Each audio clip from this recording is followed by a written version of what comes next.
ಚಪ್ಪಲಿಯಿಂದ ಹಲ್ಲೆಗೊಳಗಾದ ಸಣ್ಣ ಸಮುದಾಯದ ಶಿಕ್ಷಕನಿಗೆ ಡಿಡಿಪಿಐರಿಂದ ಮತ್ತೆ ಅನ್ಯಾಯ. ಬಾಗಲಕೋಟೆ ಜಿಲ್ಲೆಯ ಇಲ್ಕಲ್ ನಗರದ ಉರ್ದು ಶಾಲೆಯೊಂದರ ಶಿಕ್ಷಕಿ ಅಮಿನಾ ಕೋಳೂರ್ ಅಲ್ಲಿಯೇ ಸೇವೆಯಲ್ಲಿರುವ ಸಹ ಶಿಕ್ಷಕ ಅಂದಾನಯ್ಯ ವಸ್ತ್ರದ ಮೇಲೆ ಚಪ್ಪಲಿಯಿಂದ ಹಲ್ಲೆ ಮಾಡಿದ ಪ್ರಕರಣ ರಾಜ್ಯಾದ್ಯಂತ ದೊಡ್ಡ ಸುದ್ದಿಯಾಗಿತ್ತು.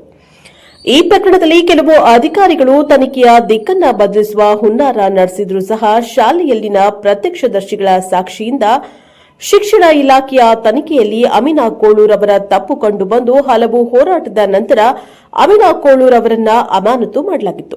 ಈ ಪ್ರಕರಣಕ್ಕೆ ಸಂಬಂಧಿಸಿದಂತೆ ಚಪ್ಪಲಿಯಿಂದ ಹೊಡೆಸಿಕೊಂಡಿದ್ದ ಅಂದಾನಯ್ಯ ವಸ್ತ್ರದ ಪೊಲೀಸ್ ಠಾಣೆಯಲ್ಲಿ ಪ್ರಕರಣವನ್ನ ಕೂಡ ದಾಖಲಿಸಿದ್ರು. ಶಿಕ್ಷಕ ಪ್ರಕರಣ ದಾಖಲಿಸ್ತಾ ಇದ್ದಂತೆ ಶಿಕ್ಷಕಿ ಅಮಿನಾ ಕೋಳೂರ್ ಕೂಡ ಸಹ ಶಿಕ್ಷಕ ತನಗೆ ಮಾನಸಿಕ ಹಿಂಸೆ, ಲೈಂಗಿಕ ಕಿರುಕುಳ ನೀಡುತ್ತಾ ಇದ್ರು ಎಂದು ಕೌಂಟರ್ ಕೇಸನ್ನ ದಾಖಲಿಸಿದ್ದಾರೆ.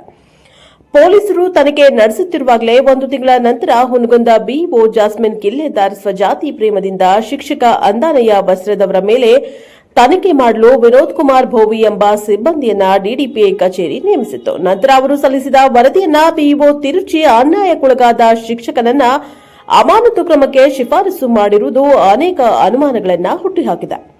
ಈ ಘಟನೆಯನ್ನ ತನಿಖೆ ಮಾಡಲು ವಿನೋದ್ ಕುಮಾರ್ ಬೋವಿ ಅವರನ್ನ ನೇಮಿಸಿ ವರದಿ ತೆಗೆದುಕೊಳ್ಳಲಾಗಿತ್ತು. ಆದರೆ ಆ ವರದಿಯಲ್ಲಿ ಎಲ್ಲೂ ಶಿಕ್ಷಕ ಅಂದಾನಯ್ಯ ವಸ್ತ್ರದವರ ಮೇಲೆ ಲೈಂಗಿಕ ಕಿರುಕುಳ ನೀಡಿದರ ಬಗ್ಗೆ ಶಿಕ್ಷಕಿ ಎಲ್ಲೂ ಹೇಳಿಕೆ ನೀಡಿಲ್ಲ ಎಂದು ತನಿಖಾಧಿಕಾರಿ ಬೋವಿ ಅವರ ವರದಿಯಲ್ಲಿದೆ ಎಂದು ತಿಳಿದುಬಂದಿದೆ.